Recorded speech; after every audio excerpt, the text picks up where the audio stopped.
اب آپ دیکھیں نا سب سے بڑا مسئلہ ابھی میرا خیال رمضان کے شروع میں خبر آئی تھی، نہیں درمیان میں کہیں آئی ہے 6-7 دن پہلے، کہ افغانستان میں انہوں نے آرڈر ایشو کر دیا ہے کہ جو 8 تراویحیں پڑھے اندر جیل۔ یہ چل سکتا ہے؟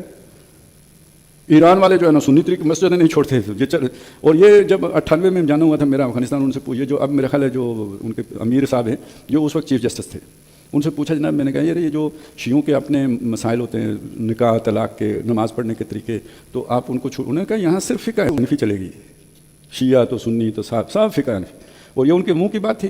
گورنر ہاؤس میں ہم نے فجر کی نماز پڑھی جلال آباد میں، وہاں کوئی وفد آیا ہوا تھا شمال سے، انہوں نے جناب وہ رفع یدین کیا، جھگڑا ہو گیا، یعنی محلے کی مسجد کی بات نہیں کر رہا ہوں، گورنر ہاؤس کی مسجد۔ تو یہ نظام آپ آج دنیا میں لے کے چل سکتے ہیں، اس سوچ کے ساتھ لے کے چل سکتے ہیں؟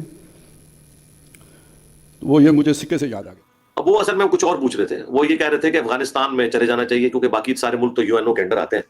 تو میرے بھولے بھائی جرمنی والے علی بھائی، افغانستان میں کون سی اسلامی حکومت ہے؟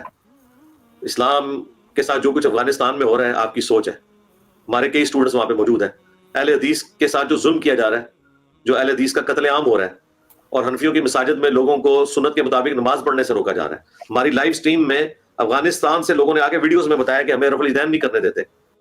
تو اللہ معافی دے، اگر اس قسم کی حکومت کو آپ اسلامی حکومت کہہ رہے ہیں افغانستان کی، کہ جو اپنی حنفیوں کی مساجد میں لوگوں کو سنت کے مطابق نماز نہ پڑھنے دے جو کہ اسلام کا بنیادی فرض ہے، تو ہم اس کو اسلامی حکومت کہاں سے مان لیں؟ تو آپ خوابوں کی دنیا سے باہر نکلیں، کوئی اسلامی حکومت نہیں ہے وہاں پہ۔